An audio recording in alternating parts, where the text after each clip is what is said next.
दोस्तों, कभी आपने आसमान की तरफ देखकर सोचा है, क्या ये नीला आसमान हमेशा ऐसा ही रहेगा? क्या ये धरती जो आज इंसानों की भीड़ से भरी हुई है, कभी एक दिन खामोश हो जाएगी? क्या वो सच में आने वाला है जब भगवान धरती पर लौटेंगे और सब कुछ बदल जाएगा? हर झूठ उजागर होगा, हर अधर्म मिटेगा और हर आत्मा का हिसाब होगा। कई लोग इन बातों को फैंटेसी मानते हैं, पर पुराने ग्रंथों में, ऋषि मुनियों की भविष्यवाणी में और प्राचीन सभ्यताओं के रहस्यों में ऐसे संकेत मिलते हैं जो आज भी इंसान को सोचने पर मजबूर कर देते हैं। और अगर आप ये सोचते हैं कि कलयुग का अंत अभी बहुत दूर है, तो शायद आप गलत हैं, क्योंकि वो अंत धीरे धीरे शुरू हो चुका है, बस हमें दिख नहीं रहा। कलयुग 4 युगों में से सबसे अंधकार युग है, जहाँ सत्य, धर्म और करुणा धीरे धीरे मिटने लगती है और इंसान का मन लोभ, वासना, ईर्ष्या में डूब जाता है। हिंदू धर्म के अनुसार कलयुग की शुरुआत तब हुई थी जब भगवान श्री कृष्ण ने पृथ्वी को छोड़ा था। द्वारका समुद्र में डूब चुकी थी और साथ ही प्रारंभ हुआ मानव स्वभाव का पतन। कहा जाता है कि कलयुग की कुल अवधि 4,32,000 वर्ष है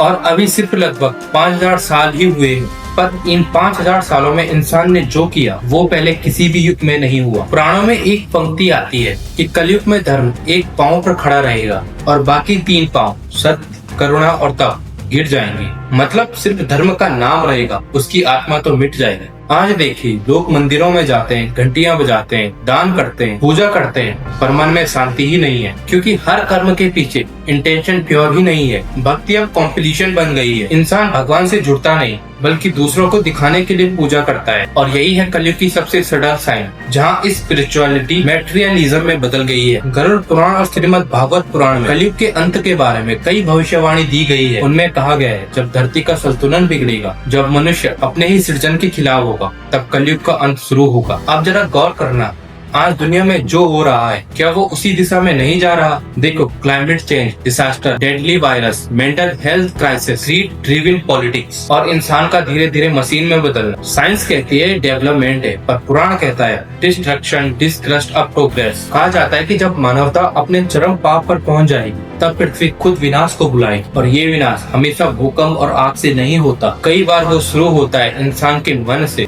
आज हर जगह तनाव, डिप्रेशन, लॉनलेस, फेक रिलेशनशिप, लोगों के पास सब कुछ है पर पीसेस नहीं है। टेक्नोलॉजी ने इंसान को तो पावरफुल बनाया, लेकिन साथ ही उसे इमोशनली पैरालाइज भी बना दिया। सोशल मीडिया पर हर कोई कुछ दिखता है, पर भीतर से हर कोई टूट चुका है। हर कोई लव चाहता है, पर ट्रस्ट नहीं बनाता। हर कोई रिच बनना चाहता है, पर वैल्यूज खो चुका है। यही तो इनर कोलैप्स है, जिसे पुराणों ने अंत का पहला चरण बनाया है। अब सवाल उठता है, क्या कलयुग का अंत सच में होगा? अगर होगा तो कैसा होगा? भागवत पुराण कहता है कि जब अधर्म का भार बढ़ जाता है और धर्म की रक्षा कोई नहीं करेगा, तब भगवान विष्णु कल की अवतार के रूप में पृथ्वी पर अवतरित होंगे। कहा जाता है कि वो अवतार संबल ग्राम में अवतरित होंगे, भारत या नेपाल के किसी क्षेत्र में या एक साधारण परिवार में, और उनकी आत्मा होगी दिव्य और शक्तिशाली। वो सफेद घोड़े में सवार होंगे, हाथ में चमकती तलवार हो, और वो अधर्म, अत्याचार और साम्राज्य का अंत करेंगे। पर कोई आध्यात्मिक गुरुओं का मानना है, ये युद्ध बाहर नहीं भीतर होगा। वो कल के अवतार हर इंसान के अंदर जन्म लेंगे, जो अपने भीतर के अंधकार से लड़ने की हिम्मत करेगा। और सच कहा जाए तो battle of light and darkness पहले से कहीं ज्यादा रियल है। हर दिन एक इंसान को 2 रास्तों में से चुनना पड़ता है, एक जो आसान है और एक जो सही है। यही वो वॉर है जो आत्मा के अंदर चल रही है। यही कारण है कि कलयुग का अंत सिर्फ भूकंप या जल प्रलय से नहीं होगा, बल्कि स्पिरिचुअल अवेकनिंग से होगा। धीरे धीरे इंसान अपने अंदर झांकना सीखेगा, टेक्नोलॉजी से थककर वो फिर नेचर की ओर लौटेगा,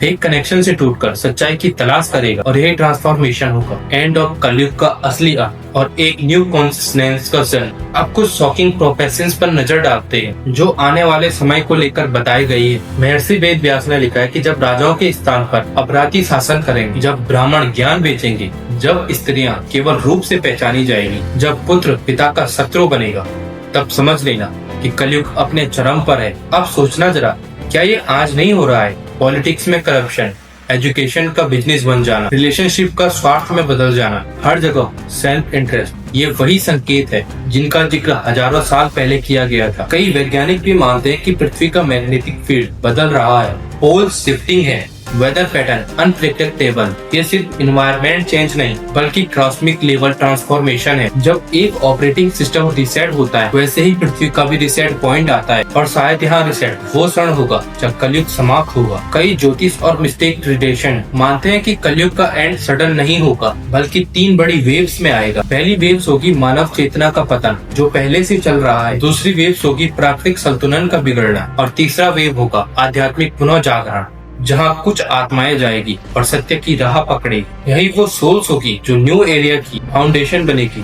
जिसे कहा जाता है सतयुग की वापसी। कई धर्म ग्रंथों में ये भी लिखा गया है कि कलयुग के अंत में सूर्य की किरणें तीव्र हो जाएगी, मौसम असंतुलित हो जाएगा, जल दुर्लभ हो जाएगा और मानव का मूल्य समाप्त हो जाएगा। लेकिन जो आत्माएं सत्य की ओर बढ़ेगी उन्हें एक नई ऊर्जा का अनुभव होगा, वो ऊर्जा जो उन्हें इस अंधकार से बाहर निकालेगी। इसलिए कहा गया है जो जाग जाएगा वही बच जाएगा। दोस्तों सच्चाई ये है कि कलयुग का अंत कोई डराने वाला समय नहीं है बल्कि जागृति का समय है। ये वो क्षण है जब इंसान को अपनी जिम्मेदारी समझनी हो, क्योंकि अगर इंसान नहीं बदला तो प्रकृति उसे बदलने पे मजबूर कर देगी। हर बार जब मानवता अंधकार में डूबी गई है किसी न किसी रूप में प्रकाश ने जन्म लिया है। राम ने रावण को मिटाया, कृष्ण ने कंस को हराया और अब समय है कि हर इंसान अपने भीतर के कंस को हराए। शायद यही है कलयुग की सबसे रहस्यमयी भविष्यवाणी कि भगवान बाहर से नहीं आएंगे बल्कि हर इंसान के अंदर जन्म लेंगे जब वो सच्चाई के लिए खड़ा होगा। और जब ऐसा होगा तो पृथ्वी पर एक नया युग शुरू होगा जहाँ प्यार फिर से शुद्ध होगा, सत्य फिर से ताकत बनेगा